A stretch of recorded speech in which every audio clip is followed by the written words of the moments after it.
Ruder hart Steuerbord. Halten Sie den Kurs durch die Wellen.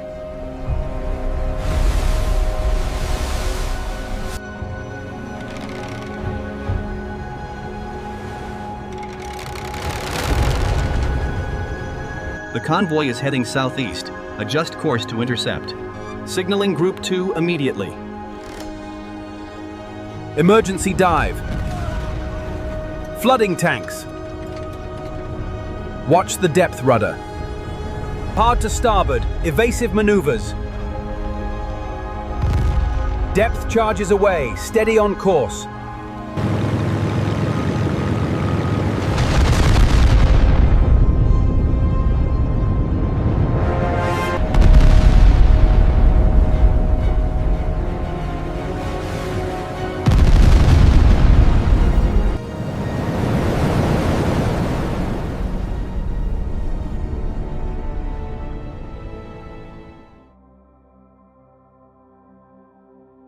In the spring of 1943, Britain was losing the battles of the Atlantic. The U-boats of the German Navy, the Kriegsmarine submarine fleet, commanded by Admiral Dönitz from his headquarters in Paris and later in Lorient, were sinking Allied shipping faster than the Allied shipyards could replace it. In March 1943, the worst single month of the battle, the U-boat sank 108 ships, totaling more than 627,000 tons of cargo. In a single convoy battle, the attack on Convoy C-122 and HX-229, the largest convoy battle of the entire war, the U-boat sank 22 ships in 4 days. The Admiralty, reviewing the situation in late March, concluded that the Germans were winning the Battle of the Atlantic. The First Sea Lord, Admiral Dudley Pound, told the cabinet that the situation was critical. Britain was an island that had to import everything it could not produce: food, raw materials, oil, the weapons and equipment that the American war industry was producing for the Allied cause. The merchant ships that crossed the North Atlantic were the lifeline on which everything depended. If Dönitz U-boats could sink those ships faster than they could be replaced, Britain would eventually be unable to sustain the war. Churchill understood this with a clarity that he expressed repeatedly in his wartime writings. The only thing that really frightened me during the war was the U-boat peril. The specific threat that Dönitz had designed was one of the most sophisticated and most effective maritime campaigns in the history of naval warfare, working with a fleet that was never as large as he believed necessary, using tactics that he had developed through years of careful thought about the specific problem of submarine warfare against convoy. He came closer to winning the Battle of the Atlantic, closer to cutting Britain off from the supplies it needed to survive, than the post-war Allied triumph narrative has always fully acknowledged. This is the story of Dönitz, the admiral who understood submarines and convoy warfare better than almost anyone alive, who built the Wolfpack tactics that made the U-boat campaign so devastating, who commanded the effort that came within months of deciding the war in Germany's favor, and who ended the war as Hitler's chosen successor, head of state of the German Reich, for exactly 1 week before surrendering to the Allies. Before I go further, I want to ask you directly. Subscribe if you haven't already. The next episode is about Arthur Harris, the RAF commander who decided that bombing German civilians was a way to win the war, who destroyed Dresden and Hamburg and dozens of other German cities, and who was right that bombing could be decisive and wrong about almost everything else. That story is extraordinary and deeply uncomfortable. Subscribe and activate the bell. And if this episode about the man who almost starved Britain gives you something, hit the like button. Back to Dönitz. Back to the wolf packs and the convoys and the most important naval campaign of the Second World War. The specific character of Dönitz's relationship to the Nazi state, his position within the Nazi hierarchy, his knowledge of the regime's crimes, his post-war self-presentation as a professional naval officer who had simply served his country, follows the same pattern as Manstein and Speer, though the specific evidence is more ambiguous in his case than in theirs. Dönitz was not an ideological Nazi in the manner of Himmler or Goebbels. He had joined the Nazi Party, but his primary loyalty was to the Navy and to the specific professional culture of the German officer corps rather than to the party ideology.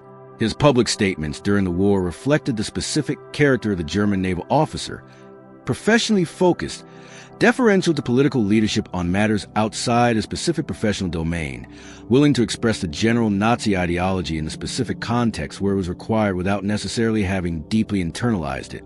The specific evidence of his knowledge of the Holocaust is more limited than in the cases of Speer or Manstein, because the naval theater of the war was less directly connected to Holocaust than the Eastern Front or the armaments industry. The U-boat war in the Atlantic was not a theater where the systematic murder of the Jewish people was happening. The specific question of what Dönitz knew and when he knew it is therefore less clearly answerable from the documentary record than the corresponding questions about the Eastern Front commanders. What is clear is that Dönitz was one of the most senior figures in the Nazi state. First as commander of the U-boat arm, then as commander-in-chief of the German Navy from 1943, and that a man of his position and his proximity to the Nazi leadership could not plausibly have been unaware of the general character of what the regime was doing, even if the specific details of the Holocaust were not part of his direct operational experience. The specific post-war claim that he had simply been a naval officer doing his job, without knowledge of or responsibility for the regime's crimes, is not fully sustainable in the face of his specific position and his specific proximity to power. His post-war trial at Nuremberg addressed the specific war crimes of the naval campaign rather than the broader question of participation in the regime's ideology and the specific charges, unrestricted submarine warfare, ordering crews not to rescue survivors, were charges that the prosecution pressed with some difficulty because the Allied navies had also engaged in practices that could be characterized as violations of the laws of naval warfare. Admiral Chester Nimitz submitted an affidavit acknowledging that American submarines had operated under orders that were similar in their restrictions on survivor rescue, which complicated the prosecution's case. The specific Nuremberg outcome, 10 years for Dönitz, reflected this evidentiary complexity and also reflected the tribunal's assessment that his personal responsibility for the worst crimes of the regime was less direct than that of the men who received the death sentences. Whether this assessment was correct is a question that the subsequent scholarship has examined without producing a definitive revision of the verdict. His post-war memoir, 10 Years and 20 Days, was published in 1958 and presented the U-boat campaign and his relationship to the Nazi regime through the lens of professional naval service. The memoir is, like Manstein's Lost Victories, a sophisticated and largely self-serving document that contains genuine professional insight alongside the specific self-exculpatory narrative that served the author's interests. It established Dönitz as a figure of professional respect in the post-war naval community, and his subsequent career as a naval consultant and speaker continued this rehabilitation. He died in 1980 in Ulm, Germany, at the age of 89. He was buried without military honors, by his own request, a specific choice that reflected either genuine humility or the specific awareness that military honors would be controversial. His grave is visited by a specific constituency that finds in the U-boat campaign a story of military professionalism and courage that transcends the political context of the regime it served. The specific use of the U-boat campaign as a source of apolitical military pride, separated from the Nazi context in which it was conducted, is a version of the clean Wehrmacht myth applied to the naval theater. The honest assessment of Dönitz requires the same approach that the Manstein and Speer assessments require: the acknowledgement of the genuine professional achievement alongside the acknowledgement of the service to the criminal state. He was a naval officer of great professional competence who came very close to achieving one of the war's most consequential strategic objectives. He was also a senior figure of the Nazi state who served it loyally and effectively, and whose professional success contributed to the war's continuation. Both things are true. The wolf packs and the 27,000 dead U-boat men and the 30,000 dead merchant seamen, and the 10 years in Spandau and the memoir, all of it belongs in the same accounting.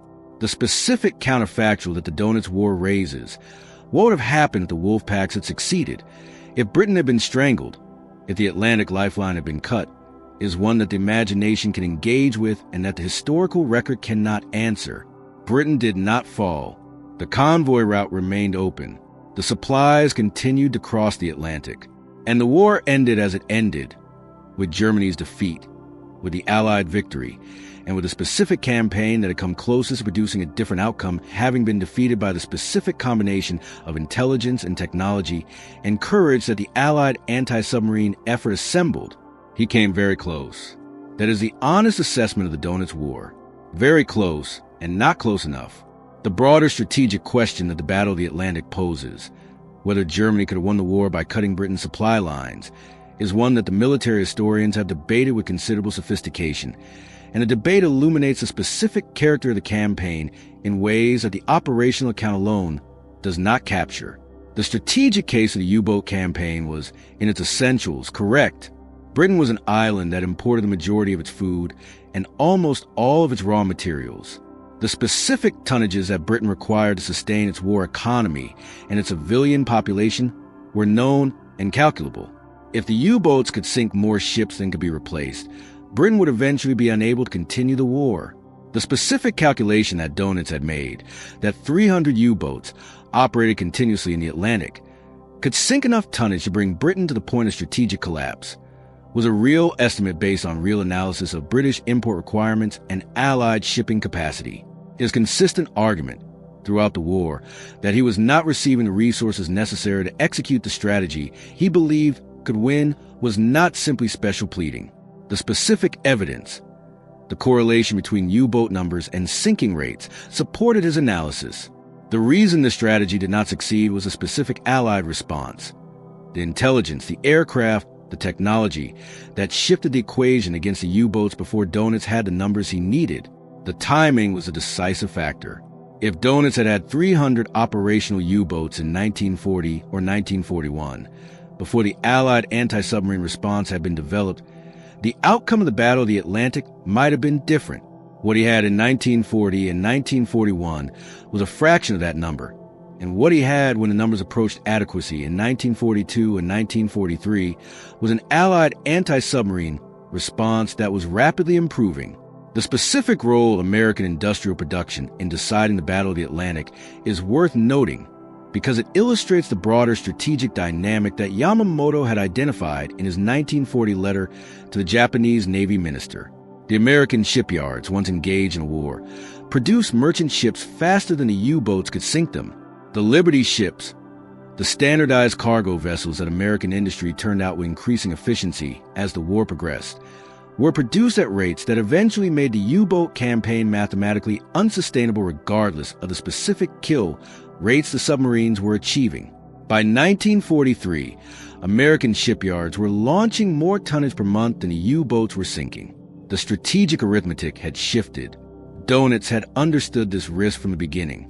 His argument for the 300 boats had been premised on achieving the decisive sinking rate before American production could compensate for the losses. The specific timing of the war, the fact that Britain had survived 1940 and 1941 without being strangled, that America had entered the war in December 1941, that the shipbuilding program had been running long enough by 1943 to produce the output that overwhelmed the sinking rate, was a specific sequence of events that determined the outcome. The specific individuals who fought the Battle of the Atlantic from the Allied side deserve acknowledgement, alongside the analysis of the campaign's strategic dynamics. The merchant seamen who sailed the convoys knew the statistical reality of what they were doing. In the worst periods of the campaign, convoy duty was statistically more dangerous than frontline military service. They sailed anyway, voyage after voyage, because the supplies had to reach Britain and there was no other way to get them there. The specific culture of the merchant marine, different from the military services in its organization and its ethos, civilian in its formal status, but military in its exposure to death, meant that these men faced their specific danger without the institutional support of a military organization. They were employees of shipping companies, technically civilians, entitled to specific legal protections under the laws of war that the German practice of not rescuing survivors sometimes violated. When their ship went down in the North Atlantic in winter, the few minutes of survival time that the water temperature allowed with a measure of whether they would live or die. The Royal Navy's escort commanders and crews, who developed the specific tactics of convoy defense that eventually made the wolf pack attacks so costly for the U-boats, were fighting a campaign whose specific intellectual and tactical demands were as great as anything on the land fronts. The development of the search attack tactics, the coordination of air and surface anti-submarine forces, the specific operational research that studied convoy routing and escort composition and produced the improvements that shifted the battle, This was high-quality professional work done under pressure and at risk, and the men who did it deserve recognition, alongside the commanders whose decisions shaped the campaign at the highest level. Commander Peter Gretton, whose escort Group E7 was responsible for protecting convoy ONS-5 in the decisive convoy battle of May 1943, in which the escort sank or drove off a wolf pack that was attacking the convoy in conditions of extreme weather, was one of these specific individuals. Gretton's performance in that specific battle, in conditions that included gale force winds, zero visibility, and simultaneous attacks by multiple U-boats, was a demonstration of the specific quality that had been built into the Allied escort forces by years of hard experience. The specific convoy battle of May 1943, ONS-5, the battle that ended with the wolf pack driven off and the convoy saved and 6 U-boats sunk, was a specific event that most clearly marked the turning point in the Battle of the Atlantic. It was not the last convoy battle, and the U-boats continued to fight throughout 1943 and 1944 and 1945.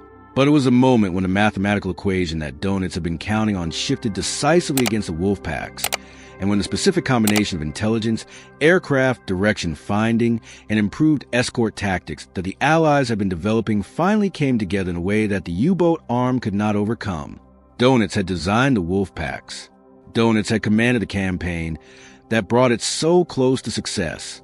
And Dönitz had watched it fail, watched the specific combination of Allied responses that he had not been able to prevent or counter-remove the strategic possibility that the campaign had seemed, in March 1943, to be approaching.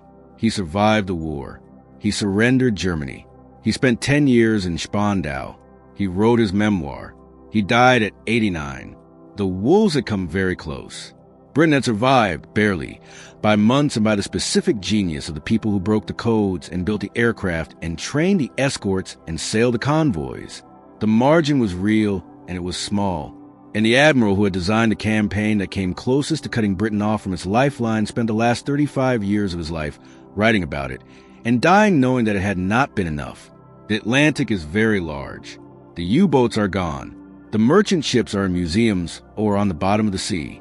And the 27,000 German sailors and the 30,000 Allied merchant seamen who died in the same waters between 1939 and 1945 are the specific human content of the specific campaign that came closest to deciding the war. They are counted here.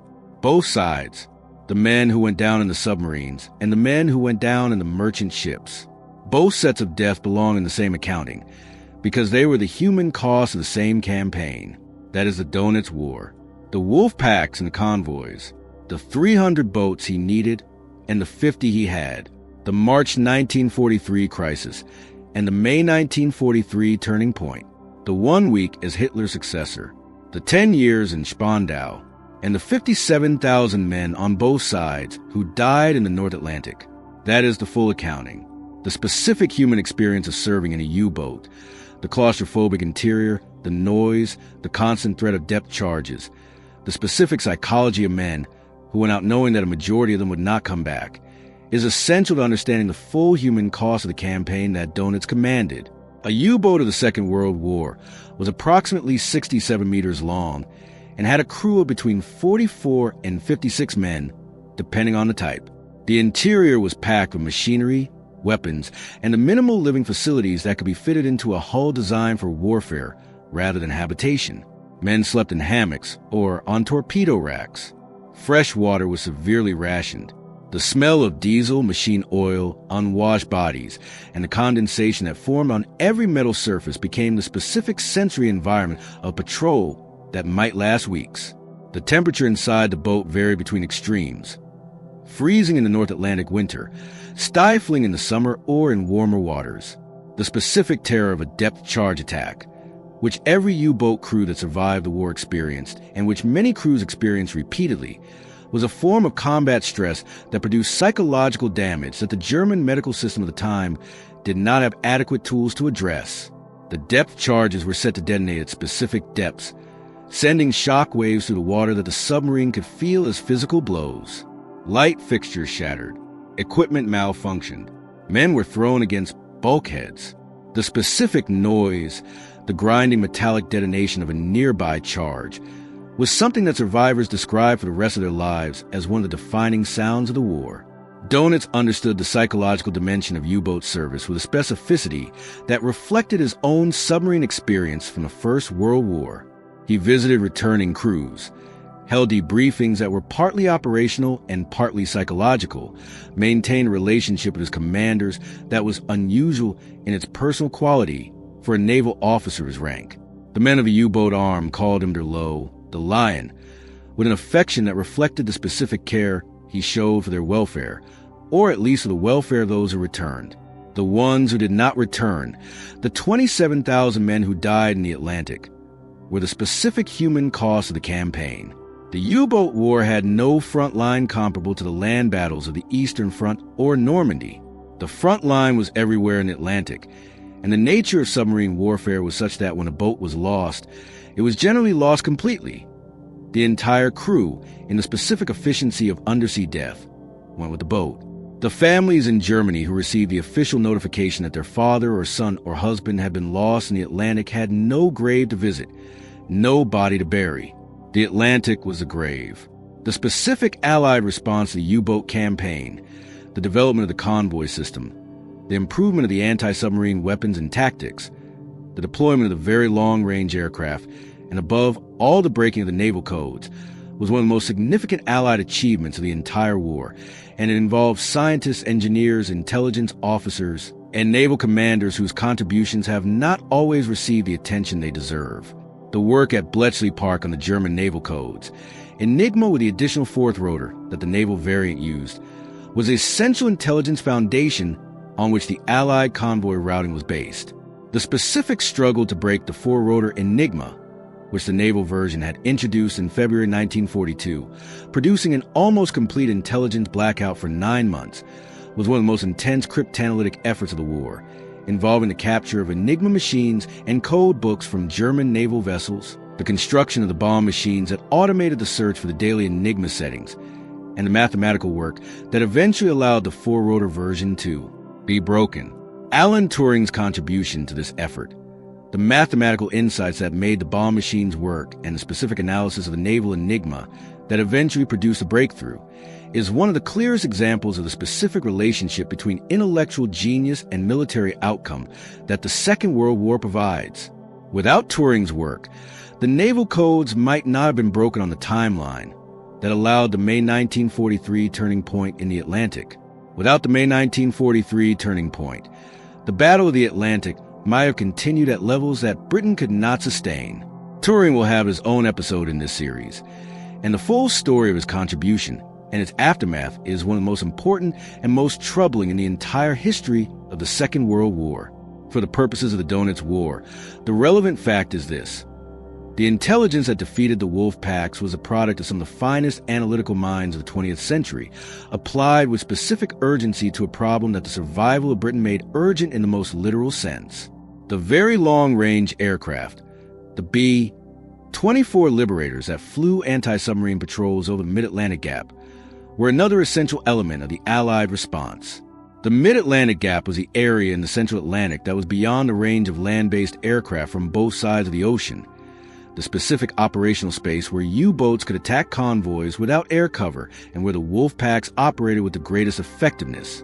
The deployment of very long-range aircraft to close this gap was a product of specific decisions about aircraft allocation, decisions that involved competition with the strategic bombing campaign for the same aircraft, and a specific moment when adequate numbers of very long-range aircraft were available for anti-submarine patrol coincided with the other improvements to produce the May 1943 turning point.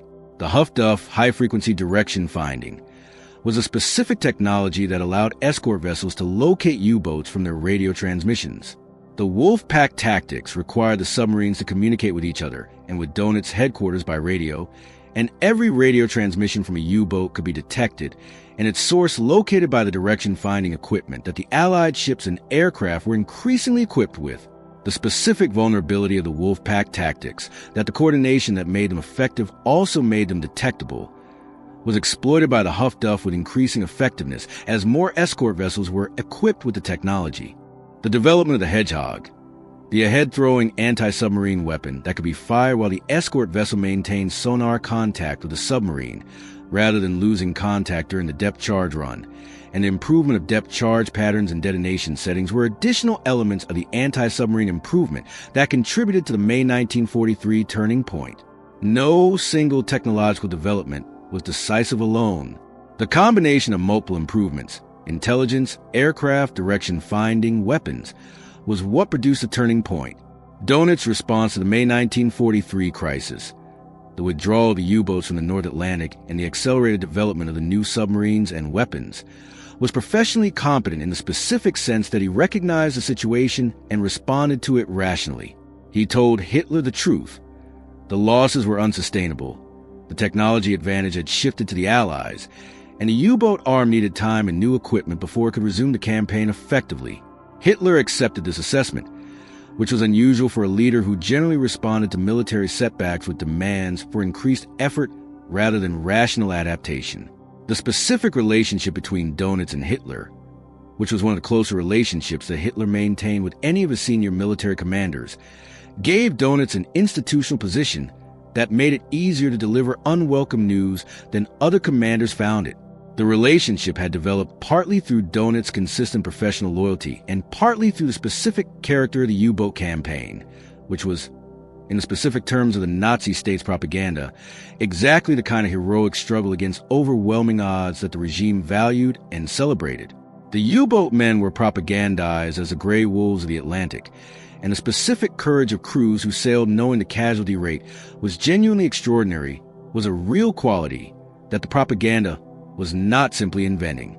The new submarines that Dönitz was developing, particularly the Type XXI, with its dramatically higher underwater speed and its snorkel that allowed it to charge batteries while remaining submerged, represented a genuine technological leap that would have required a significant Allied adaptation if they had been deployed in numbers before the war ended.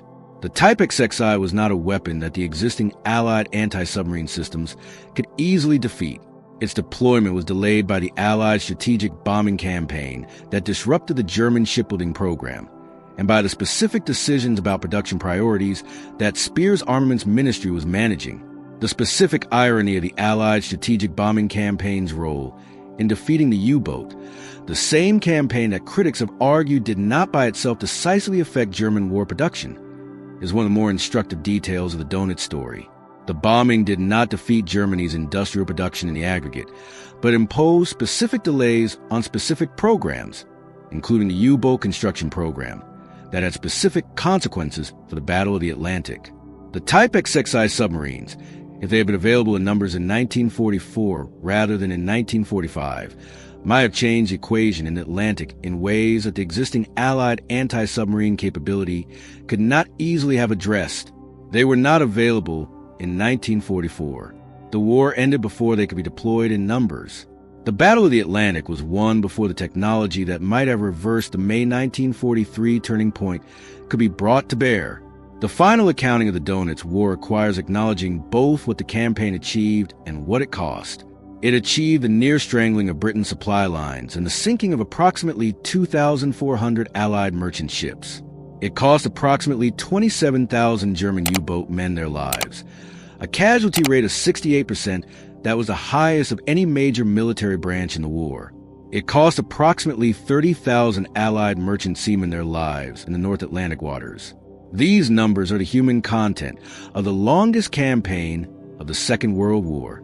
They are the specific people on both sides whose lives were consumed by the specific strategic competition over Britain's supply lines. The U-boat men who died in the Atlantic and the merchant seamen who died in the same waters were each doing what their respective situations required of them, and their specific courage, on both sides, was real and should be acknowledged in a full accounting of the campaign. Dönitz commanded the campaign with professional competence and genuine care for the men under his command. He also served the criminal state and helped it come close to achieving a strategic objective that would have extended the war and all of its associated horrors. The professional competence and the service to the criminal state coexist in the same record, and the honest assessment acknowledges both. He was Hitler's last successor. He surrendered Germany. He spent 10 years in Spandau. He wrote his memoir. He died at 89 in 1980. The Atlantic survived. The convoy survived. Britain survived. And the 27,000 U-boat men and the 30,000 merchant seamen who died in the same waters between 1939 and 1945 are the specific human cost of the campaign that came closest to deciding the war. That is the full accounting of the Dönitz War. Karl Dönitz was born in Grunau, near Berlin, in 1891, the son of an engineer in the Carl Zeiss Optical Company. He had entered the Imperial Navy in 1910 and had served in surface ships before transferring to the submarine service in 1916 during the First World War. He had commanded U-68 and had been captured in October 1918 when the submarine was sunk off Malta and experienced a captivity that lasted until 1919, and that gave him time to think about submarine warfare, its possibilities, and its failures. The First World War submarine campaign had come very close to defeating Britain. The unrestricted submarine warfare campaign of 1917, in which Germany had declared all waters around the British Isles a war zone and targeted any ship within them, had sunk shipping at rates that threatened Britain's survival. The campaign had been abandoned, partly because of American political pressure, partly because the convoy system that the British Admiralty eventually implemented reduced the losses to manageable levels, but had demonstrated the fundamental strategic vulnerability that Dönitz had spent the interwar years thinking about. His specific insight was about the convoy system itself. The convoy had worked in the First World War because the U-boats of that period had been forced to fight convoys individually.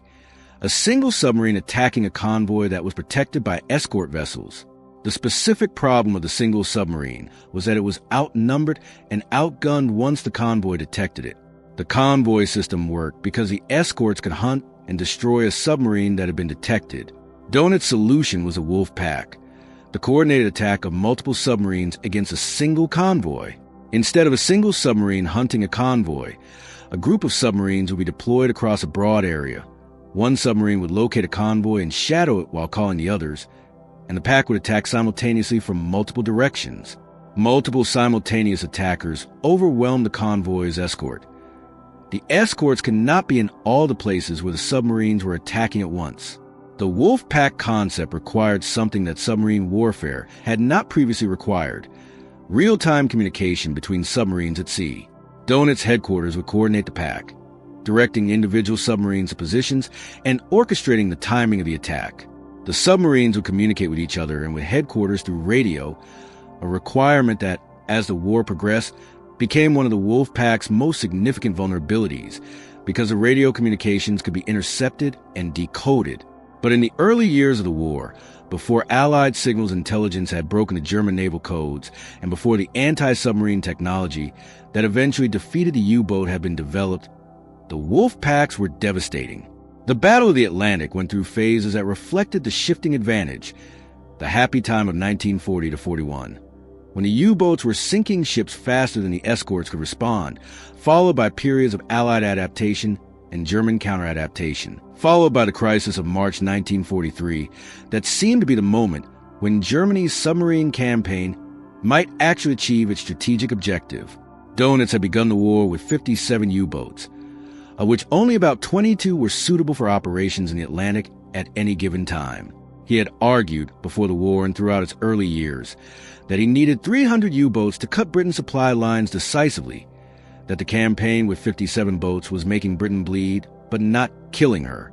Hitler had allocated shipbuilding capacity to other programs: surface ships, the Norwegian campaign, the needs of the army, and Dönitz had waged his campaign with fewer boats than he believed necessary. The specific achievement of a U-boat campaign with these limited resources was extraordinary. Between September 1939 and May 1943, the U-boat sank approximately 2,400 Allied merchant ships, totaling approximately 12.8 million tons of cargo. The specific human cost, the sailors who died in the North Atlantic in waters that kill within minutes in the winter temperatures, was approximately 30,000 Allied merchant seamen dead. The specific material cost, the food, the fuel, the weapons, the equipment that went to the bottom of the Atlantic with those ships, is measured in the specific tonnages that the statisticians have calculated, and that the Admiralty watched with increasing alarm through the worst months of the campaign. Against these losses, Dönitz U-boat crews paid an enormous price. Of approximately 40,000 men who served in the U-boat arm during the war, approximately 27,000 were killed, a casualty rate of approximately 68%, the highest of any branch of the German armed forces. The specific experience of serving in a U-boat, the claustrophobia, the constant danger, the specific horror of being inside a submarine that was being depth-charged by a surface vessel, was one of the most extreme of any service in the entire war. The turn of the Battle of the Atlantic, the moment when the Allied anti-submarine effort began to gain the upper hand over the U-boat campaign, came in May 1943, just weeks after the March crisis. The specific combination of factors that produced the turn was not the result of any single breakthrough, but of multiple Allied improvements that had been developing over months and years, and that converged in the spring of 1943. The most important was Ultra, the breaking of the German naval codes that gave the Admiralty advance warning of U-boat positions and allowed convoys to be routed around the Wolf Pack concentrations. The Huff-Duff, the high-frequency direction-finding equipment that allowed escort vessels to locate a U-boat from its radio transmissions, gave the escorts the ability to find and attack submarines that they could not detect by other means. The very long-range aircraft, the B-24 Liberators that could finally close the mid-Atlantic gap, where U-boats had previously operated with impunity from air attack, brought airborne anti-submarine warfare to the areas where the convoys were most vulnerable. In May 1943, the U-boats lost 41 submarines in a single month. The ratio of ships sunk to U-boats lost would have been heavily favorable to submarines throughout the earlier campaign. Shifted decisively against a U-boat, Dönitz, facing losses that his training system could not replace with crews of comparable quality, withdrew the U-boats from the North Atlantic. He told Hitler that the losses were unsustainable and that the U-boat campaign would have to be suspended until new equipment, the Schnorkel, the acoustic torpedo, the new Type XXI submarines with their higher underwater speed, could be deployed. The Battle of the Atlantic was not over. The U-boats returned to the North Atlantic and continued to fight throughout the remainder of the war, and the convoy battles of 1944 and 1945 were costly. But the crisis of May 1943 marked a decisive turning point, the moment when the Allied anti-submarine campaign definitively gained the upper hand, and when the U-boat threat to Britain's survival was effectively neutralized. Dönitz had come very close. The specific counterfactual, what would have happened if the Ultra codes had not been broken, if the very long-range aircraft had not been deployed, if the convoy escort system had not been improved, is one that the Allied post-war assessments took seriously. The consensus is that if any one of these elements had been delayed by 6 months, the Battle of the Atlantic might have had a different outcome. He spent the last years of the war commanding the German Navy, and watching the Allied advance consumed the strategic position that his U-boat campaign had almost secured. When Hitler died in his bunker on April 30th, 1945, his last act before his suicide was to designate Dönitz as a successor. Not Göring, not Himmler, who had been expelled from the Nazi leadership in the final days, but the admiral who had proven his loyalty and his professional competence throughout the war. Dönitz became president of Germany, the title Hitler had specified, on May 1st, 1945. He served for exactly 1 week. His specific goal during this week was to negotiate a surrender that would allow as many German soldiers and civilians as possible to escape the advancing Soviet forces and surrender to the Western Allies instead. He achieved this goal, partially. The surrender was signed on May 8th, but the specific terms allowed the Western Allies to accept German forces that had surrendered to them even if those forces had been fighting against the Soviets. He was tried at Nuremberg, convicted of war crimes and crimes against peace, and sentenced to 10 years imprisonment. The specific war crimes charge related to the U-boat campaign's practice of not rescuing survivors of sunken ships, a practice that Dönitz had ordered after British aircraft had attacked U-boats while they were rescuing survivors. The sentence was served in Spandau prison, and Dönitz was released in 1956. His post-war memoir, 10 Years and 20 Days, referring to the 10 years of the U-boat command and the 20 days of the total sentence, was published in 1958 and became, like Manstein's Lost Victories, one of the foundational texts of the German military's post-war self-presentation. It is a careful, professional, and largely self-serving account of the U-boat campaign and of his role in the Nazi state. The specific question of Dönitz's relationship to the crimes of the Nazi regime, Whether he knew about the Holocaust, whether his naval command was as clean as the myth presented it, has been the subject of the same kind of scholarly examination that the Speer and Manstein myths have received. The evidence is more ambiguous in his case than in Manstein's. The naval theater of the war, while not free of war crimes, did not have the same systematic relationship to the Holocaust that the Eastern Front campaign had. The specific charges against Dönitz at Nuremberg related to the conduct of the naval war rather than participation in the regime's ideological crimes. The shortest assessment of Dönitz is probably the most accurate one. He was a naval officer of great professional competence who served the Nazi state loyally and effectively, who came very close to achieving the strategic objective of cutting Britain off from its supply lines, who ended the war as the last head of the German Reich, and who spent his post-war years presenting himself as a professional sailor who had simply done his job. He died in 1980, at 89, the longest lived of the Nuremberg defendants. He had outlived almost all the men he had commanded, almost all the men who had hunted his submarines, and almost all the men who had sailed the North Atlantic in the convoys that his wolf packs had attacked. The 27,000 men of the U-boat arm who died in the Atlantic were the specific human cost of the campaign he commanded. The 30,000 Allied merchant seamen who died in the same waters were the specific human cost of what his campaign accomplished. Both numbers belong in the accounting of the Dönitz War. He came very close. The codes were broken. The aircraft arrived. The escorts were improved. The wolf packs were defeated. Britain survived. And Dönitz spent 10 years in Spandau writing the memoir that presented his war as a professional service of a naval officer who had done his duty. That is the Dönitz War. The wolf packs and the convoys and the 27,000 dead U-boat men and the 30,000 dead merchant seamen and the 1 week as Hitler's successor and the 10 years in Spandau. The Battle of the Atlantic was the longest campaign of the entire war. It was also the one that came closest to changing the outcome. Dönitz was the man who designed the campaign and who commanded it when it was at its most dangerous. That is the full accounting. The specific legacy of the U-boat campaign in German cultural memory and in the broader Western memory of the Second World War has been shaped by the specific character of the campaign and by the specific qualities that made it so compelling as a military and human story. The U-boat war has been the subject of more books, films, and documentaries than any other naval campaign of the Second World War, and the specific reasons for this are instructive.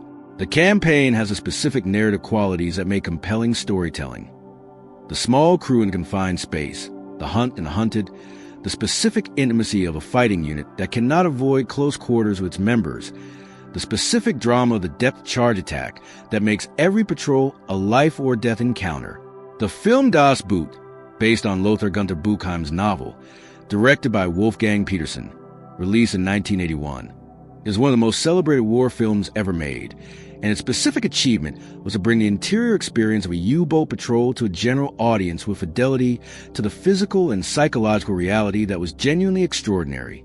Das Boot is, by the consensus of U-boat veterans who saw it, the most accurate representation of what U-boat service actually felt like of any film or novel about the campaign.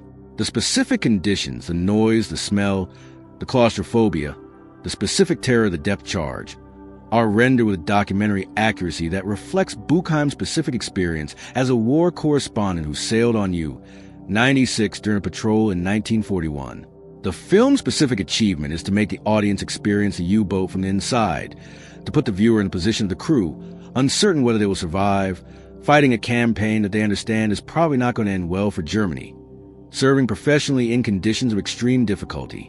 What the film does not do, what the specific narrative constraints of the dramatic form make almost impossible to do, is place the U-boat campaign in the full context of the regime it served and the war it was fighting.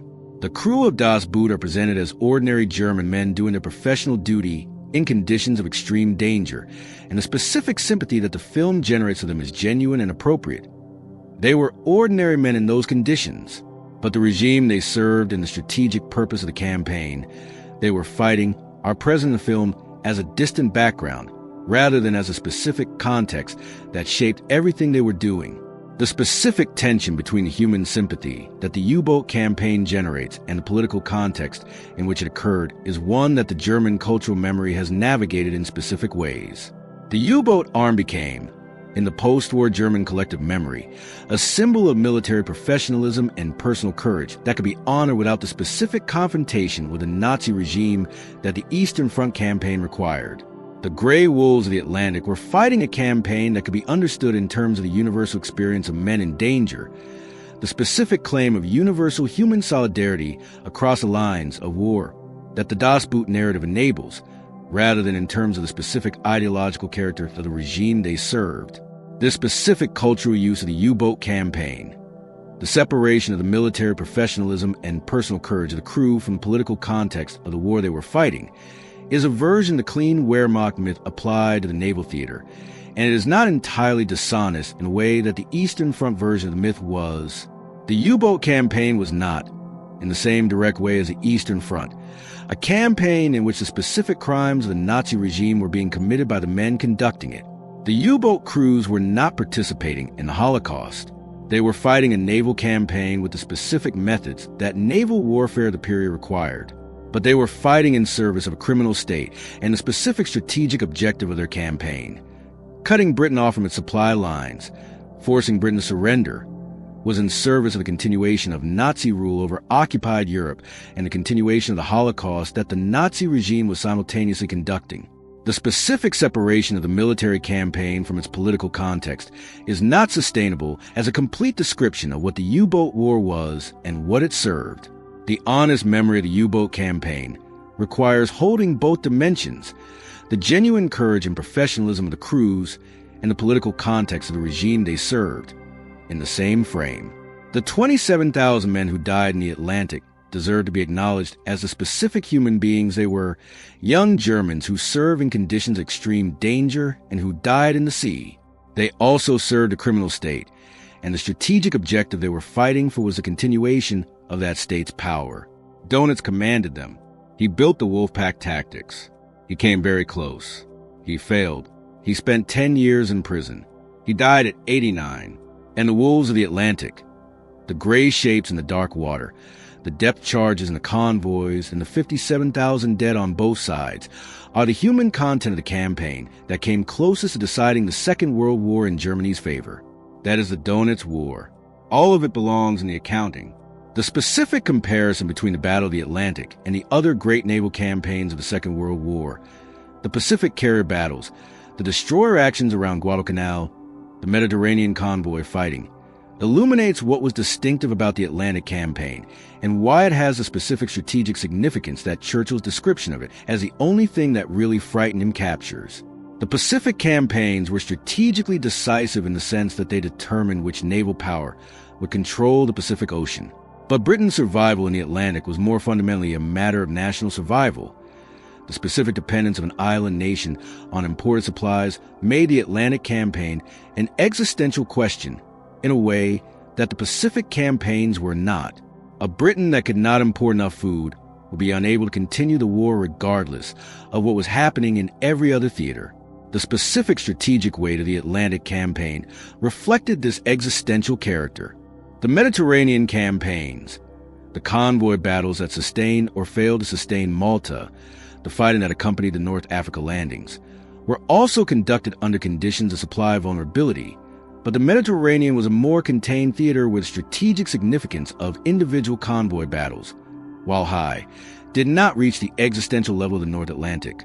The specific character of Dönitz's contribution to the Battle of the Atlantic was a Wolfpack concept, the coordinated multi-submarine attack on convoys that he had developed in the interwar years and that proved devastatingly effective when applied in the first years of the war.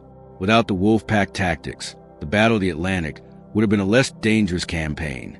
The single submarine hunting convoys individually, as in the First World War, was a less effective instrument than the coordinated pack. Dönitz's specific intellectual contribution was the insight that coordination between submarines, enabled by radio communication, could transform the submarine from a solitary predator into a collective weapon capable of overwhelming convoy escorts. This insight was correct, and its application was devastating. The specific legacy of the Wolfpack concept in submarine doctrine has been studied and debated by naval professionals for 80 years. The fundamental tension between the radio communication that made the coordination possible and the signals intelligence that made the radio communication detectable the specific vulnerability that the Allied code-breaking exploited, is a tension that remains relevant to the development of submarine doctrine in any era where communication and detection capabilities are in competition. The specific men who fought the Battle of the Atlantic, on both sides, in the submarines and in the merchant ships and in the escort vessels and in the very long-range aircraft, were the human instruments of the strategic competition between the wolf packs and the convoys. Their specific experiences, the claustrophobia of the U-boat, the vulnerability of the merchantman, the exhaustion of the escort commander fighting a convoy battle in gale conditions, are the human texture of the campaign that the strategic analysis cannot capture, but that the specific oral histories and memoirs preserve. The oral history collections that have been assembled from Atlantic veterans, from surviving U-boat crews, from merchant seamen, from escort commanders and crews, represent an irreplaceable record of what the campaign was actually like from the inside. The specific memories, the sounds, the physical sensations, the specific fear, and the specific courage are the human content of the strategic story, and they deserve preservation and acknowledgement alongside the operational analysis and the strategic assessment. Dönitz commanded these men. He sent them on the patrols from which a majority of them did not return. He designed the tactics that made their service so dangerous and so effective. He wept by the accounts of those who served with him. When the casualty reports came in, the genuine grief of a commander for the men he had sent into danger and who had not come back. The grief was real. The danger was of his design. The tactical brilliance and the human cost are both part of the same record. He came very close to winning the Battle of the Atlantic. The U-boats are gone. Britain survived. The merchant ships crossed. The supplies arrived. And the specific campaign that Churchill said was the only thing that really frightened him was defeated by the specific combination of human intelligence, analytical genius, engineering innovation, and naval courage that the Allied anti-submarine effort assembled. The 27,000 Germans who died in the U-boats are in the sea. The 30,000 Allied merchant seamen who died in the same sea are there with them. Both groups of men are the human cost of the campaign that Dönitz designed and commanded. They are counted here. Both groups, that is the Dönitz War, the specific post-war international legal question that the Dönitz trial raised, whether unrestricted submarine warfare was a war crime when both sides practiced it, has remained a genuine question in the international law of naval warfare since the Nuremberg proceedings addressed it. The specific charge against Dönitz of waging unrestricted submarine warfare, which included attacking merchant vessels without warning and without provision for the safety of crews, was complicated by the testimony of Admiral Chester Nimitz, who submitted an affidavit confirming that American submarines in the Pacific had operated under similar rules of engagement. If the Allies were doing the same thing, the specific prosecution of Dönitz for doing it was legally and morally problematic in ways that the tribunal acknowledged in the relatively light sentence it imposed. The specific question of the survivor rescue order, Dönitz's instruction to crews not to attempt to rescue survivors of sunken ships, was less easily deflected by the tu quoque argument because the Allied navies did not have equivalent orders, but the specific operational context of the order, that rescue operations had made U-boats vulnerable to air attack, and that a command to rescue survivors was a command to risk the crew of the submarine, gave the defense a specific argument about military necessity that the tribunal found partially persuasive. The ultimate legal outcome, the 10-year sentence, reflected the tribunal's specific assessment that the most serious charges were not fully proven in the specific legal sense, while the defendant's overall role in the Nazi war effort merited significant punishment. The sentence was a compromise between the prosecution's case and the evidentiary difficulties, and it was the sentence that the tribunal believed the specific evidence supported. The specific legacy of the Dönitz verdict in international law has been the recognition of the genuine difficulty of applying the laws of naval warfare to the specific conditions of total submarine warfare, where the traditional rules about warning and safe passage for merchant crews were incompatible with the operational requirements of effective submarine operations against defended convoys. The tension between the humanitarian requirements of the laws of war and the operational requirements of naval warfare has not been fully resolved in the subsequent decades of legal development, and the Dönitz case remains one of the landmark instances in the case law of naval warfare. He served his sentence. He published his memoir. He died in 1980. and the specific questions his case raises about the laws of naval warfare, about the responsibility of naval commanders for crimes of the regime they serve, about the relationship between military professionalism and moral accountability, remain genuinely contested in ways that the subsequent scholarship has illuminated but not fully resolved. The Battle of the Atlantic is over. The wolf packs are gone. The convoys no longer cross in the specific formations of the wartime campaign. The North Atlantic is an ordinary body of water again, carrying its ordinary cargo of storms and ships and the specific indifference of the sea to the history that has happened in it. Somewhere in that sea are the U-boats that never came home, and the merchant ships that never reached port, and the 57,000 men on both sides who are the specific human cost of the campaign that Dönitz designed and commanded and came very close to winning. That is the Dönitz War. That is the full accounting.